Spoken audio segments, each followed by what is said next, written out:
Subscribe masuk surga. Like, komen cepat kaya.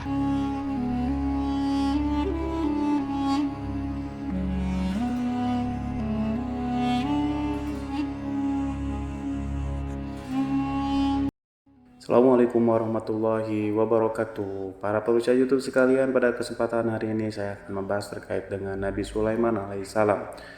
Nah, Nabi Sulaiman alaihissalam adalah manusia terkaya sepanjang sejarah kehidupan manusia di muka bumi. Dalam beberapa kitab suci seperti Al-Quran, Alkitab, Injil, Nabi Sulaiman alaihissalam dijelaskan sebagai manusia terkaya yang pernah hidup di muka bumi. Tidak ada satupun manusia yang bisa mengalahkan total kekayaannya. Hingga hari kiamat tiba, nanti para arkeolog telah menemukan situs peninggalan sejarah Islam yang mengungkap total kekayaan lebih dari Nabi Sulaiman alaihissalam. Reis bin Yosef, seorang profesor dari Tel Aviv University, seorang peneliti, ia menyatakan bahwa 3000 tahun yang lalu Nabi Sulaiman alaihissalam diperkirakan memiliki kekayaan senilai 2,2 triliun US dollar. Apabila dikonversi dengan nilai mata uang dolar hari ini dan apabila dirupiahkan, maka nilainya setara dengan 32.891.870 triliun rupiah. Nilai itu berkali-kali lipat lebih banyak dari total kekayaan negara Indonesia yang hanya mencapai 11,454 triliun rupiah per 31 Desember 2021. Nabi Sulaiman AS memiliki beberapa mujizat, diantaranya dapat berbicara dengan bahasa binatang. Beliau dapat memerintahkan mereka untuk melakukan sesuatu. Beliau juga dapat mengendalikan besar kecilnya tekanan angin dan dapat mengatur ke arah mana angin akan menghembus. Sehingga dengan itu Nabi Sulaiman dapat memanfaatkan angin sebagai kendaraannya dan juga kendaraan tentaranya. Nabi Sulaiman juga bisa melunakkan besi dan membentuk menjadi pakaian perang yang anti tusukan, senjata tajam. Tapi Nabi Sulaiman memimpin para jin, mereka tunduk dan patuh pada Nabi Sulaiman. Tidak hanya itu, setan dan iblis laknatullah yang merupakan makhluk pembangkang dapat dibuat tunduk bertekuk lutut pada perintah-perintah Nabi Sulaiman. Bisa melakukan teleportasi, yaitu berpindah dari satu tempat ke tempat yang lainnya dalam waktu singkat. Peristiwa tersebut dibuktikan dengan pemindahan singgasana Ratu Bilqis atas perintah Nabi Sulaiman. Nabi Sulaiman juga dikenal sebagai raja yang adil dan bijaksana. Nabi Sulaiman diberkahi kecerdasan yang sangat luar biasa untuk menyatupadukan segenap kekuatan yang Allah berikan kepadanya. Ia mengelola dan membawa kerajaannya menjadi kekuatan raksasa yang tak terkalahkan di masanya. Dengan segenap kemampuan yang dimiliki, tentara Nabi Sulaiman adalah tentara terkuat di bumi tanpa ada yang menandinginya. Pertanyaan mendasar yang muncul kali ini adalah dari mana sumber kekayaan dan kekuatan Nabi Sulaiman alaihissalam? Untuk mendapatkan jawabannya dari pertanyaan itu, simak video ini sampai akhir. Sebelum itu, mari bantu channel ini untuk terus berkembang dengan cara subscribe dan nyalakan tanda loncengnya, juga like, komentar yang positif, berikan share juga pada video ini. Semoga bernilai amal jariah karena ikut mensiarkan kisah Islam pada masyarakat Islam dan dunia. Terima kasih. Bismillahirrahmanirrahim. Sesungguhnya kami benar-benar telah menaburkan ilmu kepada Daud dan Sulaiman. Keduanya berkata, segala puji bagi Allah yang melebihkan kami dari kebanyakan hamba-hamba yang mukmin. Sulaiman telah mewarisi Daud dan dia berkata, wahai manusia, kami telah diajari untuk memahami bahasa burung dan kami dianugerahi segala sesuatu. Sesungguhnya semua ini benar-benar karunia yang nyata. Quran Surat An-Naml ayat 15-16. Saudara-saudaraku yang dirahmati oleh Allah, pada ayat di atas disebutkan bahwa Sulaiman telah mewarisi Daud. Nabi Sulaiman mewarisi Nabi Daud dalam sisi kenabian dan kekuasaan, bukan mewarisi harta, karena para nabi tidak mewarisi harta. sebab sepeninggalan mereka harta para nabi menjadi sedekah bagi orang-orang yang ada di sekitar mereka, yaitu orang-orang fakir dan orang-orang yang membutuhkan, dan harta para nabi tidak dikhususkan bagi kalangan keluarganya. Rasulullah bersabda, kami para nabi tidak mewariskan. Nabi Sulaiman mewarisi kenabian dari Nabi Daud. Ini adalah hal yang jelas Allah telah memilihnya sebagai nabi dari Bani Israel. Begitu juga Allah telah memberinya kekuasaan kerajaan sehingga ia menjadi pemimpin Bani Israel. Barangkali sesuatu yang paling penting yang diwarisi oleh Nabi Sulaiman dari Nabi Daud adalah tradisi militer. Kemajuan militer yang dahsyat telah berpindah kepada Nabi Sulaiman. Nabi Daud sebenarnya adalah seorang pengembala kambing yang sangat miskin, tapi seiring dengan perjalanan waktu, ia menjadi komandan pasukan yang tiada tandingannya. Nabi Daud alaihissalam mengetahui bahwa kekuatan hakiki yang mengatur alam semesta adalah kekuatan Allah Subhanahu wa taala. Ketika Nabi Daud mengulurkan tangannya dan memegang potongan batu, lalu beliau melemparkannya dengan ketapelnya ke arah Jalut. Nah, kepala Jalut retak dan ambruk menghantam tanah. Ini sebagai bentuk demonstrasi kekuatan darinya. Kehadiran Nabi Daud mengubah pasukan Bani Israel di mana mereka sebelumnya lari jika berhadapan dengan musuh, maka kini keberadaan mereka mulai diperhitungkan di masa kehidupan Nabi Daud. Mengalami peperangan yang sangat banyak, tapi Al-Quran tidak menceritakan secara terperinci hal itu. Al-Quran adalah kitab dakwah di jalan Allah, bukan kitab sejarah. Al-Quran hanya menceritakan di dalam Quran surat ayat 20, dan kami kuatkan kerajaan Daud. Ayat tersebut berarti bahwa Nabi Daud belum pernah terkalahkan dalam peperangan yang diikutinya. Di samping dukungan yang Allah berikan kepadanya, juga pasukan dan rakyat di mana mereka adalah orang-orang yang bertauhid, menyerahkan diri kepada Allah. Allah SWT mengajarkan kepada Nabi Daud hal-hal yang menjadikan pasukannya memiliki keistimewaan yang dengannya mereka dapat mengalahkan pasukan-pasukan lain, pasukan-pasukan besar yang ada di bumi pada saat itu. Allah Subhanahu wa taala telah berfirman dalam Quran surat Saba ayat 10, dan kami telah melunakkan besi untuknya. Baju besi mungkin akan menjadi masalah dalam benak kita ketika orang-orang akan berperang. Baju besi cukup mengganggu gerakan mereka. Kita bisa membayangkan ketika ada dua orang berperang, salah satunya dapat bergerak bebas sementara yang lainnya tidak leluasa bergerak karena tertahan dengan pakaiannya. Namun dengan kekuasaan Allah, Nabi Daud dapat melunakkan besi dan membuat baju besi menjadi ringan yang mudah untuk digunakan.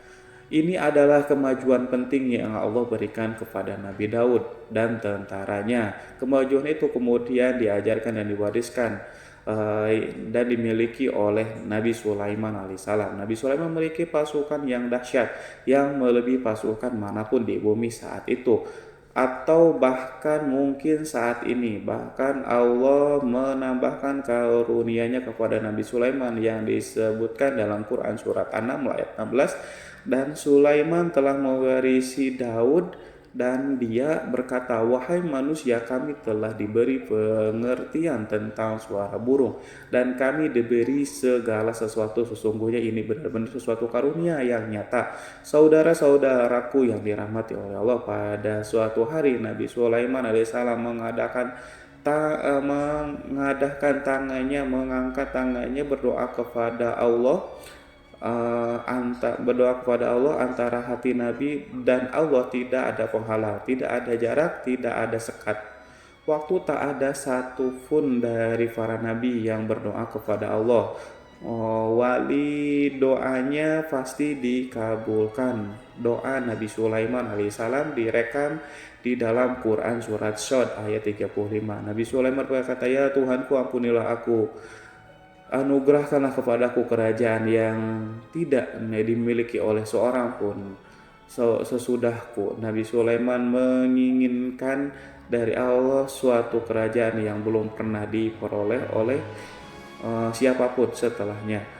Allah Subhanahu wa taala mengabulkan doa Nabi Sulaiman dan memberinya kerajaan tersebut. Nabi Sulaiman mewarisi kekuasaan, kenabian, hikmah, ilmu dari Nabi Daud alaihissalam. Orang-orang menyebutnya Sulaiman al-Hakim, Sulaiman yang bijaksana. Kebijaksanaan Nabi Sulaiman tidak terbatas pada keadilannya di tengah-tengah manusia yang juga kasih sayangnya kepada mereka. Namun kebajikan Nabi Sulaiman juga berlaku di kalangan burung dan binatang lainnya. Nabi Daud juga mengenal bahasa burung, tetapi Nabi Sulaiman dapat berbicara dengan bahasa burung. Bahkan ia dapat menggantikannya sebagai pembantunya ketika Nabi Daud bertasbih, gunung-gunung dan burung-burung serta binatang buas ikut bertasbih bersamanya. Bahkan angin pun berhenti untuk mendengarkan tasbih itu. Sedangkan Nabi Sulaiman, Allah Subhanahu wa taala memberinya karunia lebih dari itu, di mana binatang-binatang buas tunduk padanya. Begitu juga angin dan burung. Saudara-saudaraku yang dirahmati oleh Allah, Nabi Sulaiman alaihissalam mampu mendengarkan bisikan semut yang berbicara kepadanya kepada sesamanya. Mereka bahkan ia mampu memerintahkan semut tersebut sehingga semut itu menjadi taat pada perintah pasukan Nabi Sulaiman. Nabi Sulaiman memiliki kekuatan yang sangat dahsyat di dunia. Belum pernah ada di dunia ini satu pasukan pun yang memiliki kekuatan seperti itu. Kekuatan Nabi Sulaiman berasal dari beberapa kombinasi yang sangat mengagumkan, sehingga karenanya ia tidak dapat tertandingi. Kekuatan itu terdiri dari manusia, binatang, jin, dan lain-lainnya. Sebagainya kita mengetahui bahwa jin adalah makhluk Allah dan manusia tidak mampu melihatnya atau menghadirkannya atau meminta pertolongan kepadanya. Sedangkan Nabi Sulaiman telah diberi Allah suatu kemampuan untuk menundukkan jin, memperkerjakan mereka sebagai tentara di tengah-tengah peperangan. Bahkan ia mampu menjadikan mereka sebagai pekerja-pekerja kasar di kerajaannya saat tidak ada peperangan. Maka karena itu ketika ada pasukan lain yang mencoba melawan pasukan Nabi Sulaiman, mustahil mereka akan mendapatkan kemenangan. Bahkan pasukan Nabi Sulaiman diperkuat oleh burung-burung di pasukan Nabi Sulaiman memerankan tugas penting, yaitu menjadi agen intelijen. Kita mengetahui bahwa peran informasi saat peperangan adalah hal yang penting, dan informasi tersebut pasukan dapat mengetahui keadaan lawannya. Demikian peranan burung pada pasukan Nabi Sulaiman. Ia terbang di tengah-tengah musuh, kemudian ia kembali pada Sulaiman untuk menyampaikan berita tentang keadaan lawannya. Di samping itu, di samping jin, burung Allah juga menundukkan angin untuk Nabi Sulaiman. Nabi Sulaiman dapat memerintahkan angin dan ia mampu untuk menaiki angin tersebut bersama tentaranya. Di dalam Quran surat Shad ayat 36-40 Allah SWT berfirman, "Kami tundukkan kepada angin yang berhembus dengan baik menurut kemana saja yang dikehendaki Sulaiman, dan kami tundukkan pula kepadanya setan-setan, semuanya ahli bangunan dan penyelam, dan setan yang lain yang terikat dalam belenggu. Inilah anugerah kami, maka berikanlah kepada orang lain atau tahanlah untuk dirimu sendiri dan dengan tiada pertanggungjawaban, dan sesungguhnya dia mempunyai kedudukan yang dekat pada sisi kami dan tempat kembali yang baik." Saudara-saudaraku yang dirahmati oleh Allah, juga memberikan kemampuan yang tak seorang pun dari para nabi mendapatkannya, yaitu kemampuan untuk memerintahkan setan. Setan adalah satu bagian dari jin. Ia adalah kelompok yang celaka dari bangsa jin. Kelompok ini sebenarnya tidak mampu dikuasai oleh manusia, bahkan jin yang saleh tidak dapat mengatur setan. Adapun Nabi Sulaiman, Allah telah memberinya kekuasaan untuk menundukkan setan dan memperkerjakannya. Mereka bahkan mengikatnya dengan rantai serta menghukumnya jika ia menentang pada perintah setan. Membangun untuk Sulaiman istana-istana dan patung-patung dan alat-alat perang. Bahkan setan-setan itu menyelam di dasar laut untuk mengeluarkan permata dan yakut untuk Sulaiman. Jika ada di antara setan yang menentang perintahnya, maka Nabi Sulaiman alaihissalam mengikatnya dengan rantai. Ini semua menunjukkan kekayaan Nabi Sulaiman dan kekuasaan di mana ia mampu mengatur banyak makhluk di bumi ini. Tentu saja kemampuan itu semuanya adalah atas izin atau kehendak dari Allah Subhanahu wa taala. Sebagai mukjizat dari Allah Subhanahu wa taala berfirman dalam Quran surat Saba ayat 12, dan sebagian dari jin ada yang bekerja di hadapannya di bawah kekuasaannya dengan izin Tuhannya, dan siapa yang menyimpang di antara mereka dari perintah kami, maka kami rasakan kepadanya azab neraka yang apinya menyala-nyala. Para jin itu membuat untuk Sulaiman apa yang dikehendakinya dari gedung-gedung yang tinggi dan patung-patung dan piring-piring yang besarnya seperti kolam atau periuk yang tetap berada di atas tungku. Saudara-saudaraku yang dirahmati oleh Allah, Nabi Sulaiman yang bijaksana adalah penguasa yang tak tertandingi di muka bumi ini. Meskipun memperoleh nikmat-nikmat khusus yang agung itu yang Allah berikan kepada Nabi Sulaiman, beliau tetap menunjukkan dirinya sebagai manusia yang paling banyak berzikir kepada Allah dan manusia yang paling banyak bersyukur di zamannya. Saudara-saudaraku yang dirahmati Allah, sebagaimana Allah Subhanahu wa taala telah memberikan nikmat kepada kepada ayahnya Nabi Daud alaihissalam, di mana ia mampu melunakkan besi dan Allah mengajarinya bagaimana cara mencairkan besi, maka Nabi Sulaiman alaihissalam dapat memanfaatkan tembaga yang cair untuk peperangan. Dan juga di saat perdamaian, pada saat peperangan beliau mencampur tembaga dengan besi dan membuat darinya perunggu. Mereka menggunakan senjata-senjata perunggu dalam peperangan seperti pedang, baju besi, dan juga pisau. Senjata-senjata ini adalah senjata yang paling kuat di saat itu. Sedangkan di saat damai, tembaga digunakan untuk membuat bangunan, perhiasan, dan sebagainya. Meskipun Nabi Sulaiman mendapatkan banyak nikmat yang besar ini dan karunia yang khusus, Allah Subhanahu wa taala mengujinya dengan suatu ujian yang dahsyat, ujian yang akan selalu datang kepada seorang hamba yang saleh. Ketika hamba itu mendapatkan kedudukan besar, maka ujiannya pun menjadi besar. Allah Subhanahu wa taala menguji Nabi Sulaiman dengan penyakit. Saudara-saudaraku, ujian yang dialami Nabi Sulaiman diceritakan oleh Fakhrur Razi Sulaiman, diuji dengan suatu penyakit yang keras, di mana bahkan saat itu tidak mampu mengatasi sakitnya Nabi Sulaiman karena saking kerasnya, sehingga para dokter dari kalangan manusia dan jin tidak mampu menghilangkan penyakit itu.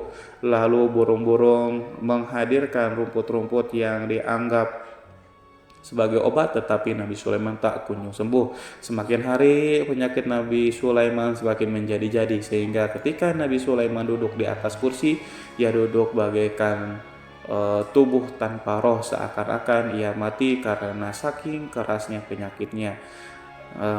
Sakit yang diderita oleh Nabi Sulaiman alaihissalam berlangsung sangat lama, namun Nabi Sulaiman tidak berhenti-hentinya berzikir kepada Allah yang meminta kesembuhan kepada Allah, serta peristiwa pada Allah dan mengungkapkan rasa cinta kepadanya. Selesailah ujian Allah terhadap hambanya Nabi Sulaiman alaihissalam. Beliau pun sembuh. Ini Nabi Sulaiman merasakan kembali kesehatan setelah ia mengetahui segala kejayaan dan segala kekuasaan serta segala kebesarannya tidak lagi mampu menghilangkan penyakit yang dideritanya. kecuali jika Allah menghendakinya. Saudara-saudaraku yang dirahmati oleh Allah, Nabi Sulaiman telah membangun tempat ibadah, tempat sujud sehingga manusia menyembah Allah di dalam rumah itu, menunjukkan keunggulan seni arsitektur dan seni fahat.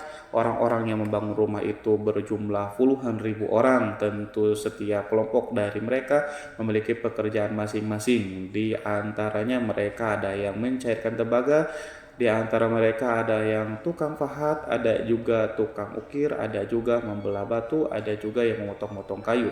Ada yang mendatangkan rumput-rumput dari Lebanon, ada juga yang mendatangkan emas dan menjadikannya lempengan-lempengan yang mengkilat untuk menutupi kayu, untuk melapisi dinding. Bahkan dari golongan jin pun membantu membangun rumah tersebut. Tentu sebagai perintah dan bimbingan Nabi Sulaiman, mereka membuat patung-patung yang besar, membuat bejana yang besar untuk tempat makan para tentara dan pekerja, yaitu bejana seperti gunung. Karena saking beratnya dan besarnya, mereka juga membuat tempat-tempat minum yang besarnya seperti kolam. Nabi Sulaiman mengawasi para pekerja dan juga mengurusi masyarakatnya, di mana beliau mengenali program mereka dan berusaha memecahkan. Beliau juga mengawasi pasukannya dari kalangan binatang dan burung. Beliau mengetahui apakah ada sesuatu di antara mereka yang tidak datang, tidak hadir, di mana ia pergi, serta mengapa ia pergi. Nabi Sulaiman menguasai pengetahuan itu. Semua Nabi Sulaiman bukan hanya mengetahui problem tentaranya dari kalangan manusia dan juga tentaranya dari kalangan burung, namun ia juga menunjukkan kasih sayang terhadap semut, di mana beliau mendengar bisikan dan tidak suka untuk menginjakkan. Nabi Sulaiman selalu menundukkan kepalanya ke bumi sebagai bentuk rasa rendah diri dan syukur kepada Allah Subhanahu wa taala. Pada saat itu, hari Nabi Sulaiman berjalan di depan tentaranya dan tiba-tiba ia mendengar suara semut yang berkata kepada teman-temannya dari kalangan semut, yaitu terekam dalam Al-Quran surat An-Nahl ayat 18 sampai 19. Wahai semut, semua masuklah ke dalam sarang-sarangmu agar kamu tidak terinjak oleh Sulaiman dan tentaranya, sedangkan mereka tidak menyadari. Nabi Sulaiman alaihissalam tersenyum mendengar itu, berarti ia berdoa, ya Allah Tuhanku, berilah aku ilham untuk tetap mensyukuri nikmat-Mu yang telah Engkau anugerahkan kepadaku dan kepada orang tuaku, ibu bapakku, dan untuk mengerjakan amal saleh yang Kau ridhoi, dan masuklah aku ke dalam rahmat-Mu dan dalam golongan hamba-hamba-Mu yang saleh. Saudara-saudaraku yang dirahmati Allah, meskipun Nabi Sulaiman mendapatkan kekuasaan dan memiliki tentara yang besar, namun beliau menunjukkan kasih sayang terhadap bangsa semut. Beliau mendengarkan fisiknya dan melihat semut yang ada di depannya. Oleh karena itu ia tak mungkin baginya untuk menginjak golongan semut itu. Nabi Sulaiman bersyukur kepada Allah yang telah memberinya nikmat itu, yaitu nikmat rahmat dan kasih sayang. Di samping itu, Nabi Sulaiman alaihissalam adalah orang yang paling kaya di dunia. Istananya terbuat dari kayu gaharu yang memiliki bau dan harum. Istananya terbuat dari emas dan terkadang dari kristal. Beliau juga memiliki kursi besar yang terbuat dari emas dan permata. Istana Nabi Sulaiman merupakan istana yang paling besar di dunia. Nabi Sulaiman menggunakan pakaian dari emas dan permata. Meskipun demikian, Nabi Sulaiman tetap menunjukkan sebagai hamba yang berserah diri dan rendah diri di hadapan Allah Subhanahu wa taala dan sederhana di depan manusia. Nabi Sulaiman yang merendahkan dirinya di hadapan Allah, ia selalu sujud kepada Allah sebagaimana ayahnya yang selalu bertasbih kepada Allah. Nabi Sulaiman selalu melantunkan lagu-lagu cinta ilahi dan hanya memuji Allah Subhanahu wa taala. Pada suatu hari Nabi Sulaiman mengeluarkan perintah kepada pasukannya untuk bersiap-siap. Kemudian Nabi Sulaiman keluar dan memeriksa pasukannya satu demi satu. Pasukannya diteliti. Kelompok yang pertama adalah kelompok manusia. Nabi Sulaiman memperhatikan kesiapan mereka, lalu Nabi Sulaiman mengeluarkan perintah kepada mereka. Kemudian Nabi Sulaiman memeriksa kelompok jin dan menyampaikan perintahnya kepada mereka. Beliau memenjarakan jin yang tampak bermalas-malasan. Saat beliau saat bekerja lalu beliau memeriksa binatang dan berkata kepada mereka, apakah mereka sudah makan dengan baik? Apakah mereka tidur dengan nyenyak? Apakah ada yang mengadu pada mereka misalnya karena penyediaan sesuatu atau karena makanan yang tidak layak? Apakah di sana ada yang sakit dan lain sebagainya? Semuanya diperiksa oleh Nabi Sulaiman. Ketika Nabi Sulaiman merasa puas dengan semuanya, Nabi Sulaiman memasuki tenda tempat berkumpulnya para burung. Nabi Sulaiman alaihissalam kemudian memasuki tenda tersebut dan mengamati keadaan di sekitarnya sehingga beliau mengetahui bahwa ada satu burung yang tidak hadir, yaitu burung hudhud.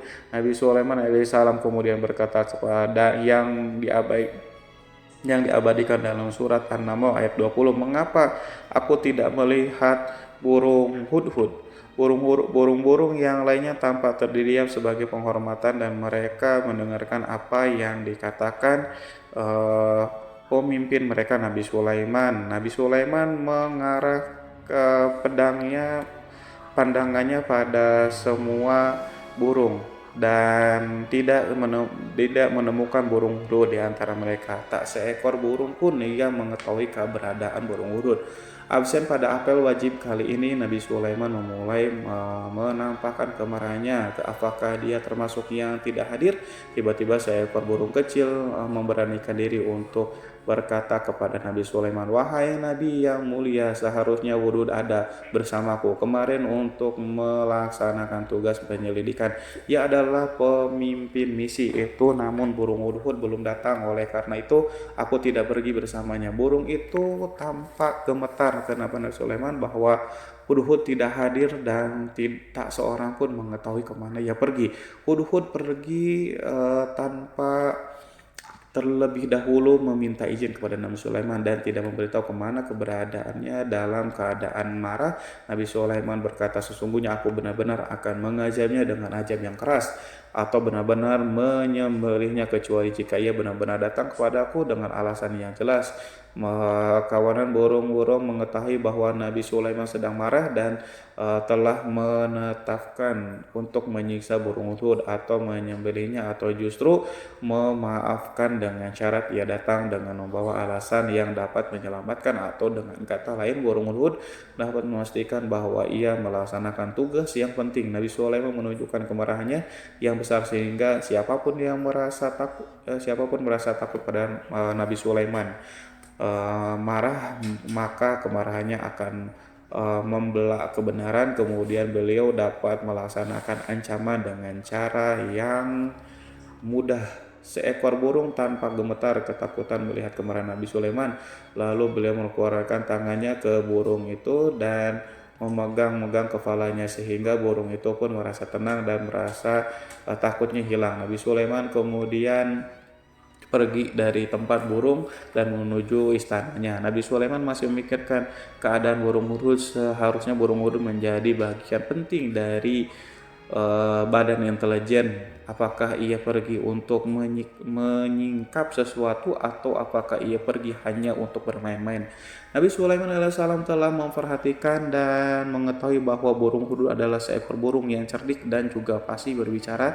Terkadang Nabi Sulaiman mendapati burung hudhud sedang bermain-main dan menunda-nunda pekerjaannya. Namun ketika Nabi Sulaiman melihatnya, burung hudhud memahami bahwa perbuatannya tidak benar sebab ia tidak boleh menyampur adukan antara waktu serius dan waktu bermain. Tidak lama setelah itu burung tiba-tiba di tempat para burung-burung yang lain berkata kepadanya, wahai Hud, pergilah engkau ke tempat Nabi Sulaiman. Jika ia mengetahui bahwa engkau telah sampai, jiwamu benar-benar terancam. Mendengar itu burung hudhud segera beranjak. Ia terbang menemui Nabi Sulaiman. Pada waktu itu Nabi Sulaiman sedang duduk bersama tentaranya yang lain. Burung hudhud berdiri. Ia telah mencanangkan untuk memulai pembicaraan dengan Nabi Sulaiman. Sebelum Nabi Sulaiman banyak bertanya kepadanya kemana dia pergi, ia berbagi sebagai bukti bahwa hudhud telah melaksanakan sesuatu tugas yang penting. Dalam Quran surat An-Nahl ayat 22, burung hudhud telah berbicara, aku telah mengetahui sesuatu yang kamu belum mengetahuinya, dan kubawa kepadamu dari negeri Sabah untuk berita penting yang diyakini seakan-akan burung hudhud hendak berkata, aku adalah hudhud yang miskin, tapi aku mengetahui apa yang tidak engkau ketahui, dan aku datang kepadamu dari kerajaan Sabah dengan membawa berita yang sangat penting. Nabi Sulaiman nampak terdiam. Ia menunggu hudhud menyelesaikan kisah yang tertulis dalam Quran surat An-Naml ayat 23-24. Hudhud berkata, sesungguhnya aku menjumpai seseorang wanita yang memerintah mereka dianugerahi segala sesuatu serta mempunyai singgasana yang sangat besar. Aku mendapati dia dan kaumnya menyembah matahari selain Allah, dan setan telah menjadikan mereka memandang indah perbuatan-perbuatan mereka, lalu menghalangi mereka dari jalan Allah sehingga mereka tidak mendapatkan petunjuk. Burung hudhud diam sejenak dan Nabi Sulaiman merasa bahwa hudhud menunjukkan kefasihan lisannya dan berbicara dengan baik kepadanya. Nabi Sulaiman berkata dalam Quran surat An-Nahl ayat 27 sambil menunjukkan senyum manisnya di wajah Nabi Sulaiman berkata, akan kami lihat apakah kamu benar wahai hudhud, ataukah kamu termasuk orang-orang yang berdusta. Seakan-akan burung hud ingin mengatakan aku tidak Diamnya Sulaiman membuat takut sehingga burung hudhud terdiam. Nabi Sulaiman terdiam karena berpikir, lalu ia memutuskan sesuatu. Setelah itu beliau mengangkat kepala lainnya dan meminta secari kertas dan pena. Nabi Sulaiman menulis surat singkat dan menyerahkannya kepada hudhud serta memerintahkan kepadanya dalam Quran surat An-Nahl ayat 24, pergilah dengan membawa suratku ini, lalu jatuhkanlah kepada mereka, kemudian berpalinglah dari mereka, lalu perhatikanlah apa yang mereka bicarakan. Al-Quranul Karim hanya ceritakan dalam Quran surat An-Naml bagaimana perginya hudhud dan bagaimana ia menyerahkan surat itu. Lalu Al-Quran langsung menyebutkan keadaan kerajaan Balqis yang saat itu ia sedang membaca surat tersebut di depan para pembesar kerajaannya dan para menterinya dalam Quran surat An-Naml ayat 29-31. Berkatalah Bilqis, wahai pembesar-pembesar, sesungguhnya telah dijatuhkan kepadaku sebuah surat yang mulia. Sesungguhnya surat ini dari Sulaiman, dan sesungguhnya isinya dengan menyebut nama Allah yang Maha Pengasih lagi Maha Penyayang, bahwa janganlah kalian berlaku sombong terhadapku dan datanglah kepadaku sebagai orang-orang yang berserah diri. Saudara-saudaraku yang dirahmati Allah, dalam surat itu Nabi Sulaiman disebutkan hendaklah mereka menyerahkan diri dan tunduk kepada perintah Sulaiman. Nabi Sulaiman memerintahkan agar mereka meninggalkan penyembahan terhadap matahari. Nabi Sulaiman tidak mempersoalkan akidah mereka dan tidak memuaskan mereka dengan apapun. Nabi Sulaiman hanya memerintahkan bahwa ia berada di atas kebenaran, bukankah ia didukung kekuatan yang berlandaskan keyakinan dan dimilikinya. Nabi Sulaiman hanya memerintahkan mereka agar tunduk dan patuh kepadanya. Ratu Saba menyampaikan surat tersebut di tengah-tengah kaumnya. Dalam Quran surat An-Naml ayat 32 dijelaskan berkata Bilqis, wahai para pembesar, berilah aku pertimbangan dalam urusanku ini. Aku tidak pernah memutuskan sesuatu persoalan sebelum kamu berada dalam majelisku. Saudara-saudaraku yang dirahmati Allah, para pembesar istana Bilqis menentang surat tersebut. Isi surat itu membangkitkan kesombongan kaum Saba, di mana mereka merasa lebih kuat. Mereka mengetahui bahwa di sana ada seseorang yang mencoba menentang mereka dan mengisyaratkan peperangan kepada mereka.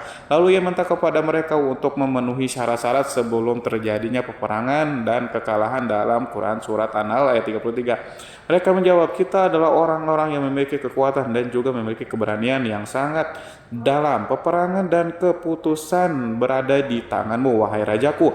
Maka pertimbangkanlah apa yang akan kamu perintahkan. Saudara-saudaraku yang dirahmati Allah, para pembesar kaum Sabah seakan ingin berkata kita siap untuk melaksanakan perang. Tampaknya ratu itu memiliki kebijakan yang lebih baik dari pembesar kaumnya.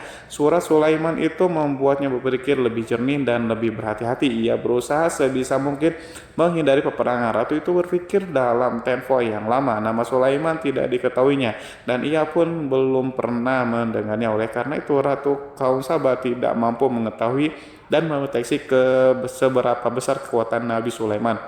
Boleh jadi Nabi Sulaiman memiliki kekuatan yang dahsyat sehingga ia mampu memerangi kekuasaannya dan mengalahkannya. Kemudian ratu memperhatikan apa yang ada di sekelilingnya. Ia melihat kemajuan masyarakat dan juga kekayaannya. Barangkali ia mengira bahwa Nabi Sulaiman iri terhadap kemajuan kekayaan itu sehingga Nabi Sulaiman ingin menyerangnya. Setelah mempertimbangkan isi surat Nabi Sulaiman dengan cermat, Ratu Saba memilih untuk tidak bersikap sombong dan bodoh. Ratu lebih suka untuk menggunakan bahasa kelembutan. Ia mengirim kepada Nabi Sulaiman suatu hadiah yang besar. Ratu mengira bahwa Nabi Sulaiman seseorang yang ambisius, yang boleh jadi ia telah mendengar tentang kekayaan kerajaan Sabah. Para utusan pergi dengan membawa hadiah dari Ratu Saba. Ratu berharap agar mereka dapat memasuki kerajaan Nabi Sulaiman dan akan mengetahui kondisi kerajaan. Saat mereka pulang, Ratu ingin mendengar secara langsung dari mereka tentang bagaimana keadaan kaum Nabi Sulaiman dan pasukannya. Setelah mendapatkan informasi yang cukup, maka Ratu Bilqis dapat membuat sesuatu keputusan yang tepat. Ratu menyembunyikan apa yang terlintas dalam pikirannya, lalu ia berbicara kepada pembesar istananya bahwa ia dapat menyingkapi niat jahat Raja Sulaiman.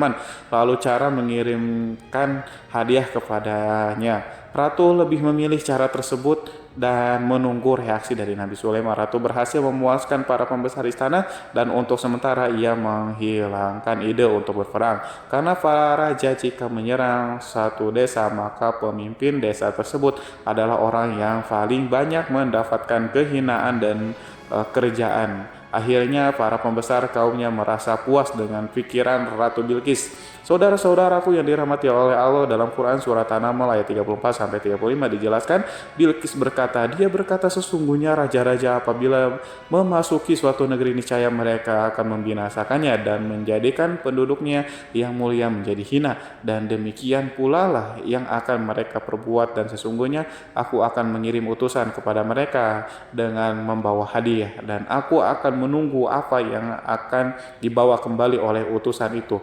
Saudara-saudaraku yang dirahmati Allah, kemudian sampailah hadiah dari Ratu Bilqis kepada Nabi Sulaiman. Para intelijen Nabi memberitahunya bahwa utusan Bilqis datang dengan membawa hadiah. Nabi Sulaiman langsung mengetahui bahwa Ratu Bilqis itu sengaja mengirim orang-orangnya untuk mengetahui atau mendapatkan informasi tentang kekuatannya. Lalu setelah itu ia akan mengambil keputusan atau mengambil sikapnya kepada kerajaan Nabi Sulaiman. Sulaiman segera memanggil semua pasukannya untuk berkumpul. Utusan Bilqis segera memasuki istana. Nabi Sulaiman yang dipenuhi dengan pasukan besar yang bersenjata melihat itu, utusan Ratu Bilqis tercengang dan ia terkejut ketika mereka melihat kekayaan yang mereka bawa tidak ada apa-apanya dibandingkan apa yang ada di sana.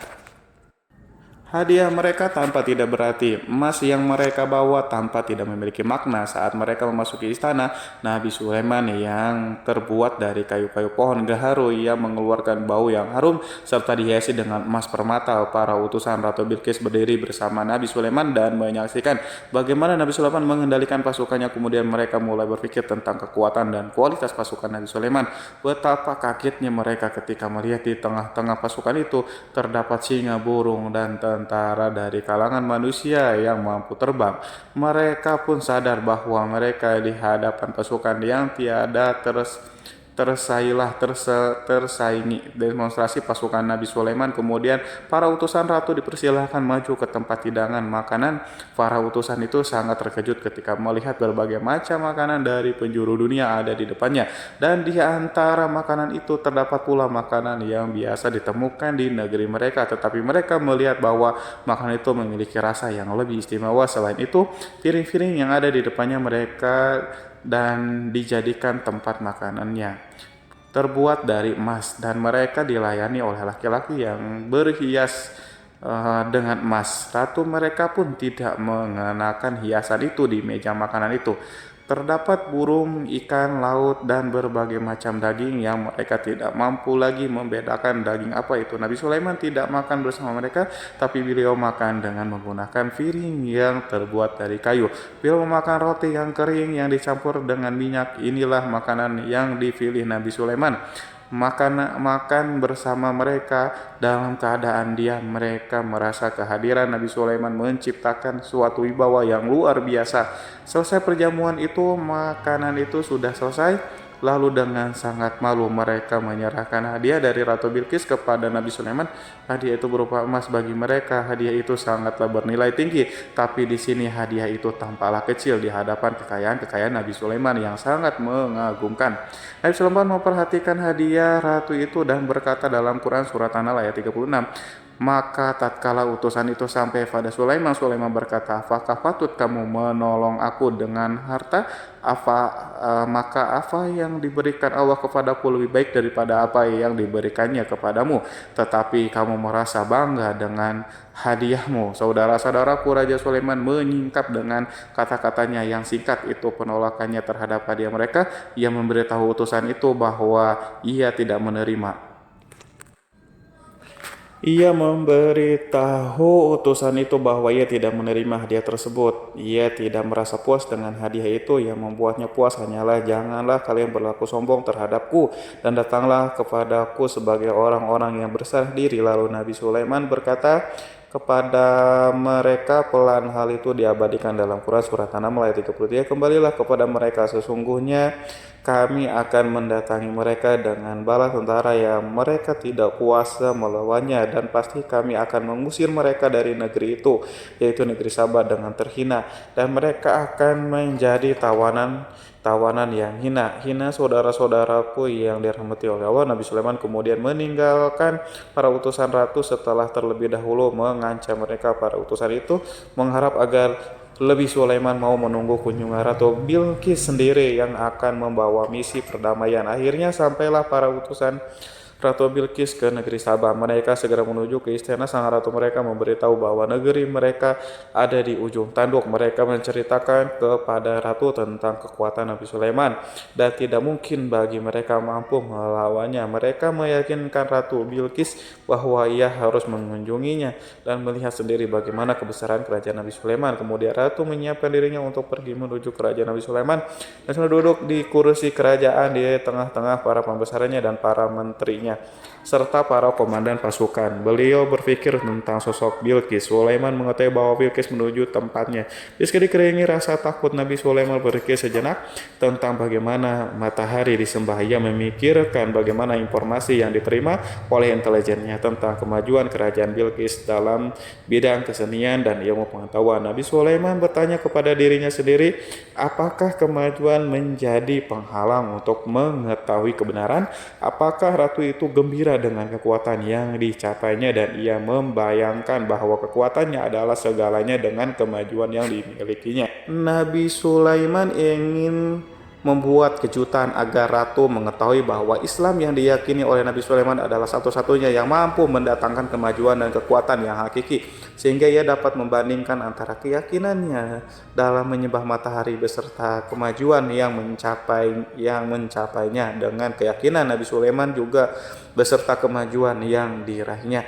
Saudara-saudaraku yang dirahmati oleh Allah, para mata-mata Nabi Sulaiman telah memberitahu bahwa hal yang sangat disegani dan dikagumi oleh kaum Bilqis adalah kerajaan Sabah, yaitu singgasana Raja Bilqis. Singgasana itu terbuat dari emas dan batu mulia. Singgasana tersebut dijaga oleh penjaga yang sangat disiplin, di mana mereka tidak pernah lalai sedikit pun. Oleh karena itu sangat tepat apabila Nabi Sulaiman menghadirkan singgasana di sini di kerajaannya, sehingga ketika ratu tiba maka ia dapat duduk di atasnya. Nabi Sulaiman ingin membuat kejutan kepadanya dan menunjukkan bahwa kemampuannya tersebut yang berlandaskan pada keislaman. Nabi Sulaiman melakukan yang demikian itu dengan harapan agar si ratu tunduk kepadanya. Ide itu terlintas dalam diri Nabi Sulaiman, lalu ia mengangkat kepalanya dan menoleh kepada anak buahnya. Hal itu diabadikan dalam Quran surat An-Naml ayat 36. Wahai para pembesar-pembesar, siapakah di antara kalian yang sanggup membawa singgasananya kepadaku sebelum mereka datang kepadaku? Sebagai orang-orang yang berserah diri, saudara-saudaraku, perhatikanlah ungkapan pikiran Nabi Sulaiman tersebut. Semua pemikirannya berkisar tentang keislaman para penyembah matahari, tentang bagaimana beliau dapat memberikan petunjuk kepada mereka di jalan Allah. Yang pertama menjawab pertanyaan Nabi Sulaiman adalah jin Ifrit dari kalangan jin yang Allah telah menundukkan mereka kepada Nabi Sulaiman. Dalam dalam Quran surah Al-Rahman ayat 39 berkata Ifrit yang cerdik dari golongan jin, aku akan datang kepadamu dengan membawa singgasana itu kepadamu sebelum kamu berdiri dari tempat dudukmu. Sesungguhnya aku benar-benar kuat untuk membawanya lagi. Dapat dipercaya Nabi Sulaiman berdiri dari tempat duduknya setelah 1 jam atau 2 jam, namun jin itu berjanji kepadanya untuk menghadirkan singgasana Bilqis. Sebelum itu istana Nabi di Palestina, sedangkan istana Bilqis terletak di Yaman. Antara singgasana tersebut dengan singgasana Nabi Sulaiman berjarak lebih dari ribuan mil. Barangkali pesawat yang cepat sekalipun yang kita kenal hari ini tidak akan mampu membawa dan mendatangkan di istana itu dalam waktu 1 jam. Tetapi masalahnya di sini berhubungan dengan kekuatan jin yang serba misterius. Nabi Sulaiman alaihissalam tidak mengomentari sedikit pun terhadap apa yang dikatakan oleh Ifrit dari golongan jin. Tampaknya ia menunggu tanggapan lain yang mampu menghadirkan singgasana Bilqis yang lebih cepat dari jin. Nabi Sulaiman menoleh kepada seseorang di sana yang duduk di atas naungan. Hal itu diceritakan dalam Quran surat An-Naml ayat 40. Berkatalah seorang yang mempunyai ilmu dari Alkitab, aku akan membawa singgasana itu kepadamu sebelum matamu berkedip. Maka tatkala Sulaiman melihat singgasana itu terletak di hadapannya, ia pun berkata, ini termasuk karunia Tuhanku untuk mencoba aku. Apakah aku akan bersyukur atau mengingkari nikmatnya? Dan barang siapa yang bersyukur, maka sesungguhnya dia bersyukur untuk kebaikan dirinya sendiri. Dan barang siapa yang ingkar, maka sesungguhnya Tuhanku maha kaya lagi maha mulia. Saudara-saudaraku, belum lama seseorang yang mempunyai ilmu Alkitab itu menyatakan kalimatnya sehingga singgasana itu tiba-tiba ada di depan Nabi Sulaiman yang mampu menghadirkan singgasana itu lebih cepat atau lebih sedikit dari kedipan mata. Ketika mata itu tertutup dan terbuka, Al-Quranul Karim tidak menyingkap kepribadiannya. Seseorang yang menghadirkan singgasana itu Al-Quran hanya menggarisi bahwa orang itu mempunyai ilmu dari Alkitab. Al-Quran tidak menjelaskan kepada kita apakah ia seorang malaikat atau manusia atau jin atau Al-Quranul Karim sepertinya ingin menyembunyikan identitas orang tersebut. Al-Quran sengaja tidak menyingkap hakikat kitab yang dimaksud. Saudara-saudaraku yang dirahmati Allah, setelah melintas singgasana itu, Nabi Sulaiman bersyukur kepada Allah. Ia mulai memperhatikan singgasana sang ratu. Singgasana tersebut merupakan simbol pembangunan dan juga kemajuan, tetapi tampaknya ia hanya sesuatu yang biasa saja jika dibandingkan dengan kekuatan dan kekuasaan. Khawatir kebesaran ciptaan yang dibuat oleh manusia dan jin di kalangan Nabi Sulaiman memikirkan dalam tempo yang sangat lama singgasana Ratu Bilqis itu. Kemudian beliau memerintahkan agar singgasana itu diperbaiki sehingga saat Ratu Bilqis datang, lebih Sulaiman akan memujinya. Apakah Ratu Bilqis dapat mengenali singgasananya ataukah tidak? Di dalam Al-Quran surat An-Naml ayat 21 Nabi Sulaiman berkata, ubahlah baginya singgasana maka kita akan melihat apakah dia mengenal ataukah dia termasuk orang-orang yang tidak mengenalnya. Saudara-saudaraku yang dirahmati Allah, Sulaiman memerintahkan agar dibangun istana yang akan digunakan untuk menyambut Ratu Bilqis. Nabi Sulaiman memilih tempat di laut dan ia memerintahkan agar dibangun suatu istana di mana sebagian besarnya terdiri dari air laut. Nabi Sulaiman memerintahkan agar lantainya itu terbuat dari kaca yang tebal dan kuat, sehingga orang-orang yang berjalan di atas istana itu akan dapat melihat di bawahnya ada ikan-ikan yang berwarna-warni yang berenang-renang, dan mereka akan melihat rumput-rumput laut yang bergerak-gerak. Akhirnya terselesaikan pembangunan istana itu. Saking bersihnya kaca lantai sehingga tampak di sana tidak ada kaca. Burung Hud memberitahu Nabi Sulaiman bahwa Bilqis telah sampai di dekat kerajaannya. Kemudian Ratu Bilqis datang.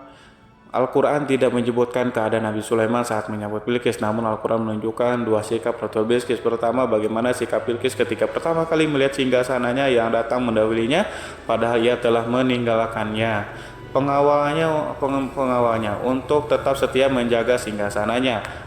Keadaan kedua adalah keadaan di depan istana yang dibangun untuk penyambutan Ratu Bilqis. Istana penuh dengan permata yang berenang di bawahnya ikan-ikan. Dalam Quran surat An-Nahl ayat 42 dijelaskan, dan ketika Bilqis datang ditanyakanlah kepadanya, serupa inikah singgasanamu Bilqis? Menjawab seakan-akan singgasana ini adalah singgasanaku. Kami telah diberi pengetahuan sebelumnya dan kami adalah orang-orang yang berserah diri. Saudara-saudaraku, pada dialek di atas Bilqis melihat singgasananya dan ia tercengang saat mengetahui bahwa itu adalah singgasana miliknya. Namun ia kemudian mulai ragu karena melihat tidak sepenuhnya itu singgasana miliknya. Jika itu benar-benar miliknya, lalu bagaimana ia datang mendahulinya? Dan bila bukan singgasananya, maka bagaimana Sulaiman dapat meniru sepersis dan seteliti itu, padahal Sulaiman tidak pernah sekalipun pergi ke kerajaannya. Nabi Sulaiman berkata saat melihat Bilqis mengamati singgasananya, apakah ini singgasanamu? Dia sangat kebingungan, namun setelah itu ia menjawab, sepertinya benar. Nabi Sulaiman berkata lagi, kami telah diberi ilmu sebelumnya dan kami sebagai orang-orang muslim saudara-saudaraku yang dirahmati oleh Allah. Melalui pertanyaan itu Nabi Sulaiman ingin mengisyaratkan kepada Bilqis agar ia membandingkan antara keyakinannya beserta ilmu yang dicapainya dengan keyakinan Nabi Sulaiman yang muslim beserta kata pengetahuan yang telah diraihnya penyembahan terhadap matahari dan pencapaian ilmu yang dicapai oleh Bilqis tanpa tidak ada apa-apanya dibandingkan dengan ilmu Nabi Sulaiman dan keislamannya. Nabi Sulaiman telah mendahulunya dengan bidang ilmu karena keislamannya. Karena itu sangat mudah baginya untuk mengungguli Bilqis. Dalam ilmu-ilmu yang lainnya demikianlah yang diisyaratkan pernyataan Sulaiman kepada Bilqis. Sahabat itu mengetahui bahwa ini adalah singgasananya, di mana singgasana itu datang lebih dulu daripada dirinya. Beberapa bagian darinya telah diubah saat Bilqis masih di dalam perjalanan menuju ke tempat Nabi Sulaiman. Ia berpikir kemampuan apa yang dimiliki oleh Nabi Sulaiman. Ratu Bilqis tercengang melihat apa yang disaksikannya yang berupa buah dari keimanan Nabi Sulaiman dan hubungannya dengan Allah SWT. Sebagaimana Bilqis juga tercengang ketika melihat kemajuannya di bidang ilmu pembangunan, seni, dan ilmu-ilmu yang lainnya. Maka ia lebih kagum lagi saat melihat hubungan yang kuat antara keislaman Nabi kiriman dengan ilmunya serta kemajuan yang diraihnya. Dalam Quran surat An-Naml ayat 84 dijelaskan, dan apa yang disembahnya selama ini selain Allah mencegahnya untuk melahirkan keislamannya, karena sesungguhnya ia terdahulu termasuk orang-orang yang kafir. Saudara-saudaraku yang dirahmati Allah, tergoncanglah dalam benak Bilqis ribuan hal yang melihat keyakinan kaumnya runtuh di hadapan Nabi Sulaiman yang menyadari bahwa matahari yang disembahnya hanya merupakan ciptaan Allah, di mana ia menggerakkannya untuk hamba-hambanya. Lalu terbitlah matahari, kebenaran di dalam dirinya atau hatinya diterangi oleh cahaya baru yang tidak akan tenggelam seperti tenggelamnya matahari. Masa keislamannya hanya menunggu waktu saja. Ratu Bilqis memilih waktu yang tepat untuk mengumumkan keislamannya. Allah SWT berfirman dalam Quran surat An-Naml ayat 44, dikatakan kepadanya, masuklah ke dalam istana. Maka tatkala ia melihat lantai istana itu, dikiranya kolam air yang besar dan disingkapnya dua betisnya. Berkatalah Sulaiman, sesungguhnya ia adalah istana licin yang terbuat dari kaca. Berkatalah Bilqis, wahai Tuhanku, sesungguhnya aku telah berbuat zalim terhadap diriku dan aku berserah diri bersama Sulaiman kepada Allah Tuhan semesta alam. Saudara-saudaraku yang dirahmati Allah, dikatakan kepada Bilqis, masuklah ke dalam istana. Ketika ia masuk, maka ia tidak menyaksikan adanya kaca, tetapi ia melihat air sehingga ia mengira akan bersinggungan dengan air laut.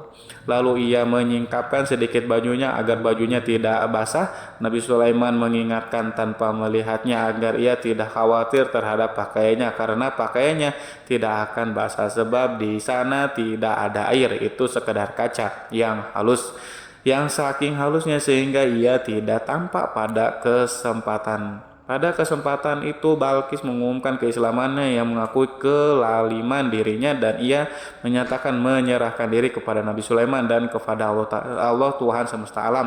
Lalu kaumnya pun mengikutinya dan mereka tidak memeluk Islam. Balkis menyadari ia berhadapan dengan penguasa yang terbesar di bumi dan salah satu Nabi Allah yang mulia.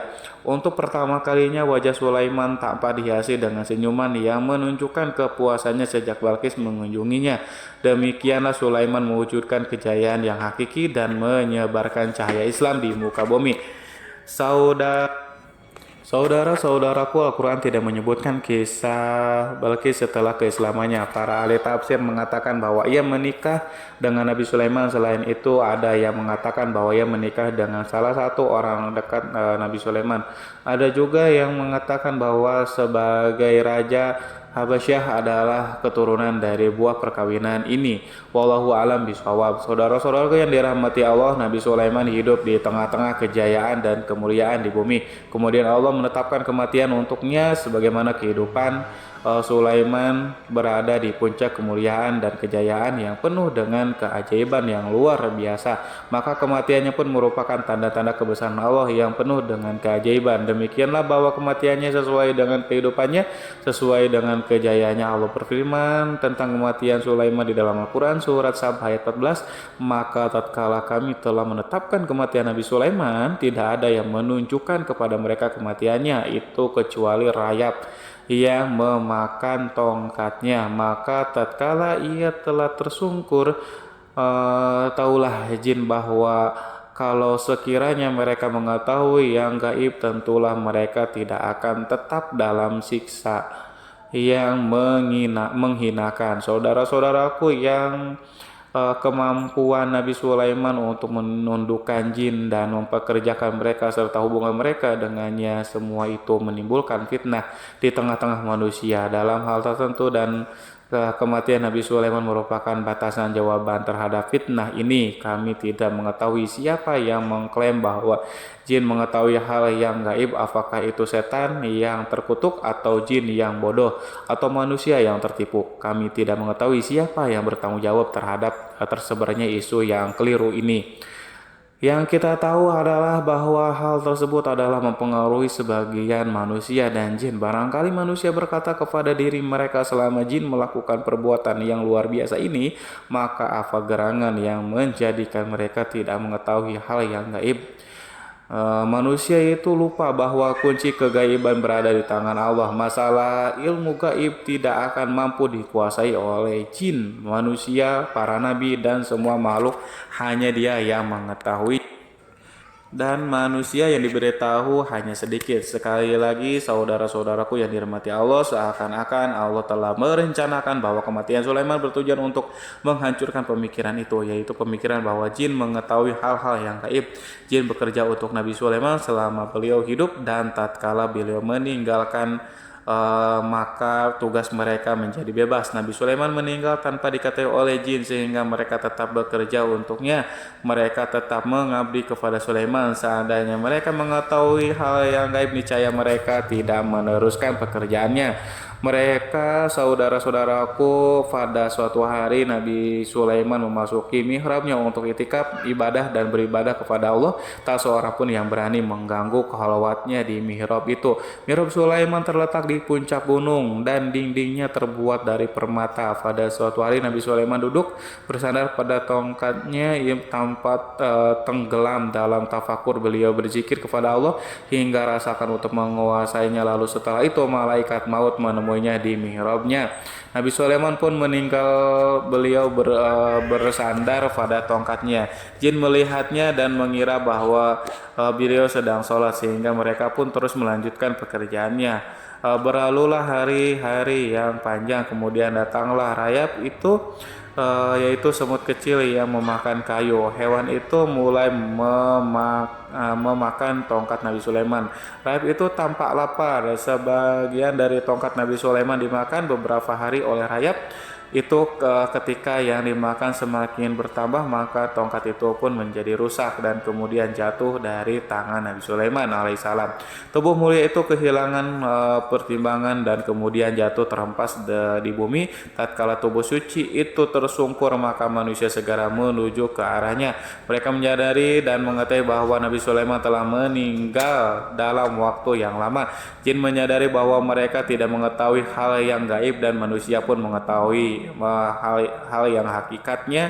Ini seandainya jin mengetahui hal yang gaib, niscaya ia tidak akan meneruskan siksa yang hina. Mereka tidak akan bekerja kepada Sulaiman. Demikianlah Nabi Sulaiman alaihissalam meninggal dalam keadaan duduk dan salat timiranya.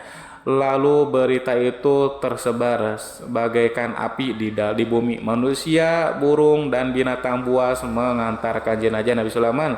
Sekawanan burung tanpa sedih dan menangis. Semua makhluk bersedih. Akhirnya tak seorang pun mengetahui bahwa burung di bumi meninggal. Meninggal seorang yang memahami pembicaraan burung, binatang-binatang, jin, dan yang lainnya. Sebagian burung-burung itu berkata betapa beratnya kehidupan di tengah orang-orang yang tidak mengetahui pembicaraan kita. Wallahu a'lam bishawab. Wassalamualaikum warahmatullahi wabarakatuh.